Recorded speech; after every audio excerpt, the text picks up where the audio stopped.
नमस्कार विद्वानों, स्वागत आप सबका मिशन ज्ञान के ऑनलाइन प्लेटफॉर्म पर। अगर आपने सीईटी का एग्जाम नहीं दिया है फिर भी आप सभी के लिए दो वैकेंसी जो अनाउंस हुई है विद्वान लोगों, कौन कौन सी वैकेंसी है।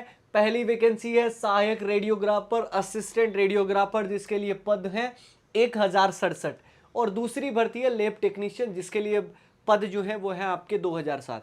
लेकिन सहायक रेडियोग्राफर के लिए क्या योग्यता चाहिए, कैसे एग्जाम होगा भी कि नहीं होगा, आपको वेतन कितना मिलेगा, फॉर्म कब से फिल होंगे, एज का क्राइटेरिया कितना होता है, एजुकेशन क्वालिफिकेशन कितनी चाहिए, सेम आपका लैब टेक्नीशियन के लिए क्या क्वालिफिकेशन होनी चाहिए, एज का क्राइटेरिया, फॉर्म कब से भरे जाएंगे, फॉर्म की फीस क्या होगी, इन सब तमाम चीज़ों के बारे में बात करेंगे। तो वीडियो को अंत तक जरूर देखना है और इस वीडियो को अगर आप देख लेंगे तो इन दोनों भर्तियों से जुड़ा हुआ कोई भी पॉइंट आपका मिस नहीं रहेगा, ये जो है वो आप श्योर समझिए। तो सबसे पहले बात करते हैं विद्वान लोगों सहायक रेडियोग्राफर इस वाली पोस्ट के लिए। देखिए, राज्य स्वास्थ्य एवं परिवार कल्याण संस्थान राजस्थान जयपुर के द्वारा जो है ये भर्ती निकाली गई है और ये विस्तृत विज्ञप्ति है जिसका मैंने कट कर करके पार्ट जो है वो यहाँ पर लिखे हैं। जो जो इन्फॉर्मेशन जो है वो आपके लिए इंपॉर्टेंट है उन सब चीज़ों को लिखा गया। 31 मई 2023 की जो है ये नोटिफिकेशन जारी हुआ है और जिसमें बताया गया है कि सहायक रेडियोग्राफर के लिए 1067 पद जो है वो आपके निर्धारित किए गए, उन सब के लिए जो है ये भर्ती होनी है। लेकिन बात करें कि इस फॉर्म को कौन कौन अप्लाई कर सकता है, तो देखिए कि आपके लिए शैक्षणिक योग्यता की बात करें तो आप 12वीं पास जो है वो कम से कम होने चाहिए। लेकिन 12वीं पास भी जो है वो आपकी साइंस से होनी चाहिए। साइंस में आपके बायोलॉजी भी आपके हो सकती है या आपके जो है वो मैथ्स भी हो सकता है। तो पीसीएम भी चलेगा और पीसी भी चलेगा, दोनों चल सकते हैं। लेकिन साथ में अपने को क्या चाहिए, अगर आप रेडियोग्राफर का अगर आप फॉर्म अप्लाई कर रहे हैं तो रेडियोग्राफर का जो है वो डिप्लोमा आपको चाहिए with recognise institute by government of Rajasthan. ठीक है जी।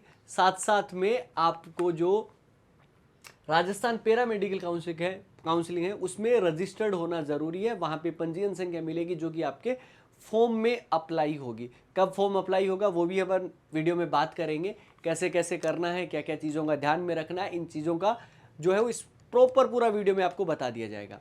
तो ये तो हो गई आपकी एजुकेशन क्वालिफिकेशन।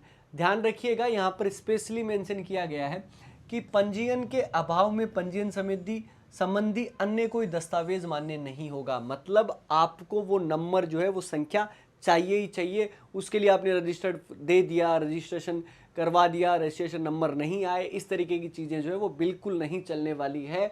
और अभ्यर्थी का ऑनलाइन आवेदन की अंतिम तिथि तक राजस्थान पैरामेडिकल काउंसिल में पंजीयन होना अनिवार्य है। अब बात करें कि हमें पैसा जो है वो कितना मिलेगा, क्योंकि सैलरी तो बहुत इंपॉर्टेंट चीज़ है। तो देखिए, लेवल 8 जो है उसका जो है वो आपका पे स्केल रहेगा जिसके अकॉर्डिंग आपकी सैलरी बनेगी। और आपकी जो नियुक्ति होगी वो प्रोबेशनर ट्रेनी के रूप में 2 साल के लिए होगी। उसमें आपको जो भत्ते होते हैं वो देय नहीं होंगे। और जब अगर आप संतोषपूर्ण अगर आप पूरा कर लेते हैं ये 2 साल का जो प्रोबेशन पीरियड होता है, अगर आप ये कंप्लीट कर लेते हैं तो उसके बाद में राजस्थान गवर्नमेंट द्वारा न्यूनतम जो आपको सैलरी निर्धारित की जाती है वो दी जाएगी और इसके साथ साथ में जो भत्ते हैं वो भी मिलेंगे और आप स्थायीकरण के पात्र बन जाएंगे। वापिस मैं कह रहा हूँ कि स्थायीकरण के पात्र बन जाएंगे। हमें कोई भी गलत इन्फॉर्मेशन या क्लिक बेट वाली चीज़ें यहाँ पर नहीं अवेलेबल करवानी है। हम बहुत ही एक्यूरेट है अपनी चीज़ों को बताने के लिए, इसीलिए ये बात हुई है।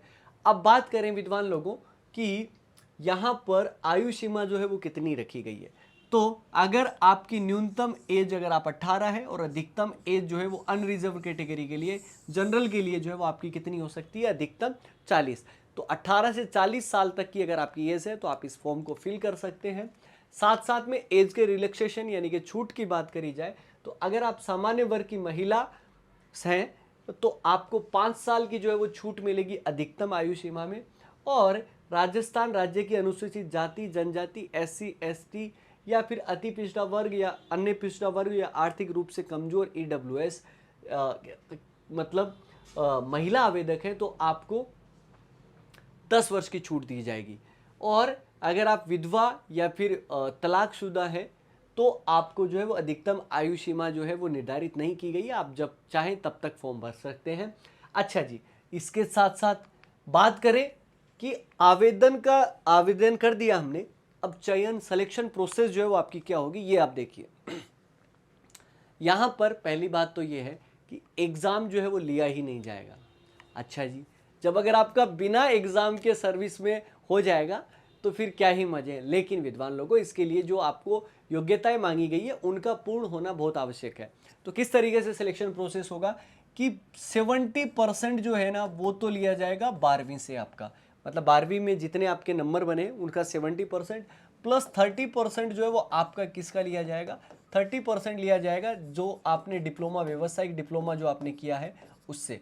तो इन दोनों के नंबर मिला के और उसके बाद में एक मेरिट लिस्ट जो है वो जारी की जाएगी। और 1067 पद जो है आपके टोटल, उसका 1.5 गुना जो है वो डॉक्यूमेंट वेरिफिकेशन के लिए बुलाया जाएगा। अब 1.5 गुना क्यों बुला रहे हैं, क्योंकि अगर होना होता तो सीधा यहीं से लेके सबको ले लेते, लेकिन डॉक्यूमेंट वेरिफिकेशन में बहुत सारी चीज़ें ऊपर नीचे होंगी। तो इसीलिए जब भी आप फॉर्म को फिल करें, एक तो ध्यान रखना कि अगर आपने फॉर्म अगर ढंग से अप्लाई नहीं किया, अगर कोई चीज़ों में त्रुटि रख दी तो वो निरस्त माना जाएगा आवेदन। ठीक है जी, तो पहली बात तो फॉर्म को बहुत ढंग से भरना है। और दूसरी बात, डॉक्यूमेंट वेरिफिकेशन के लिए जो है वो आप नोटिफिकेशन जाके डाउनलोड कर सकते हैं, वहाँ पे लिस्ट दी गई है और आगे भी फर्दर नोटिफिकेशन जो है वो आपके लिए वेबसाइट पर जाकर जो है वो अवेलेबल हो जाएंगे। विद्वान लोगों, ध्यान रखना, और उसी के बेस पे जो है वो आपका सिलेक्शन होगा। अब एग्ज़ाम फॉर्म जो है वो कब से भरे जाएंगे, तो आपके 31 मई से स्टार्ट हो चुके हैं फॉर्म। ठीक है जी, ये जो मैं वीडियो बना रहा हूँ इस टाइम, तो मैं बना रहा हूँ आपका कि 31 मई से जो है वो आपके फॉर्म स्टार्ट हो गए और 30 जून तक आपके 1 महीने का जो है वो समय रहेगा आपके पास में। इसको आप जो है वो ज़रूर देखें, और इस अगर आपकी ये योग्यताएं पूर्ण कर रहे हैं तो आप इसको जो है वो अप्लाई कर सकते हैं विद्वान लोगों। और बात करें कि फॉर्म फीस जो है वो आपकी कितनी लगेगी, तो अगर आप सामान्य वर्ग या राजस्थान की क्रिमिनल श्रेणी के अन्य पिछड़ा वर्ग या अति पिछड़ा वर्ग से आते हैं तो 500 रुपये आपकी फॉर्म फीस है। नॉन क्रिमिनल श्रेणी में आते हैं तो आपका ओबीसी, एसबीसी के जो आपकी स्पेशल बैकवर्ड कास्ट होगी या ईडब्ल्यूएस के आवेदक हैं तो आपको 350 रुपये, और इसके अलावा जितने आपके जो अनुसूचित जाति जनजाति बच जाते हैं 250 रुपये, और टीएसपी क्षेत्र के भी आते हैं SC SC तो भी आपको 250 रुपये जो है वो आपको देने पड़ेंगे। तो अगर आप क्वालिफाइड कर सकते हैं, मतलब अगर आपके पास में ये सारी योग्यताएं हैं सहायक रेडियोग्राफर के लिए, तो आप इस फॉर्म को ज़रूर अप्लाई करें। अब बात करते हैं लेब टेक्नीशियन की। विद्वान लोगों, जो लेब टेक्नीशियन जो है उसकी जो योग्यताएं, जो चीज़ें हैं वो सेम एज इट इज जो है वो आपकी किसके हैं, रेडियोग्राफर के एकदम बराबर वाली चीज़ें हैं। मतलब वहाँ पर डिप्लोमा जो है लेब टेक्नीशियन में अपने को लेब टेक्नीशियन का चाहिए, लेकिन लेब टेक्नीशियन में जो पोस्ट है ना विद्वान लोगों, वो जो है वो आपकी कितनी है, 2007, जैसा कि यहाँ पर भी जो है वो स्पेशली मेंशन किया गया है कि आपका 2007 पदों पे जो है वो ये भर्ती की जाएगी। अगर बात करें एजुकेशन क्वालिफिकेशन की तो 12वीं पास होनी चाहिए, इधर बायोलॉजी और मैथमेटिक्स आपका हो सकता है, और साथ में चाहिए मेडिकल लैब टेक्नीशियन का diploma from a recognise institute by the state of government Rajasthan, ध्यान रखिएगा। और इसके साथ साथ रजिस्टर्ड होने चाहिए आप राजस्थान पैरा मेडिकल काउंसिल में, जहां से आपको पंजीयन संख्या मिलेगी जो कि आपके फॉर्म में अप्लाई होगी। बार बार चीज़ें मैं कह रहा हूं, इस बात का अवश्य ध्यान रखें। पे जो है वो आपका लेवल 8 का रहेगा। सेम आपकी जो प्रोसेस है पे स्केल की, कि आपको 2 साल के लिए जो है वो किया जाएगा, और उसके बाद में न्यूनतम श्रेणी जो आपको वेतनमान और स्थायीकरण के आप पात्र हो जाएंगे। अच्छा जी, आगे की तरफ अगर मूव करें तो सेम आपकी चीज़ें, आयु की गणना 18 से 40 साल इसी के अंदर रखी गई है, और छूट जो है वो भी आपका प्रोसेस सेम है सामान्य वर्ग की महिला के लिए और इन सब के लिए जो मैंने आपको बताया, सेम प्रोसीजर जो है वो आपका यहाँ पर है। सेम सिलेक्शन प्रोसेस है, 70% आपका 12वीं का प्लस 30% आपके डिप्लोमा से लिया जाएगा, 1.5 गुना आपको बुलाया जाएगा, और उसके बाद में छंटनी करके जो है वो फाइनल मेरिट तैयार करके आपको जो है वो अलॉटमेंट सेंटर, जो आपकी जो ज्वाइनिंग लेटर है वो आपको दिया जाएगा।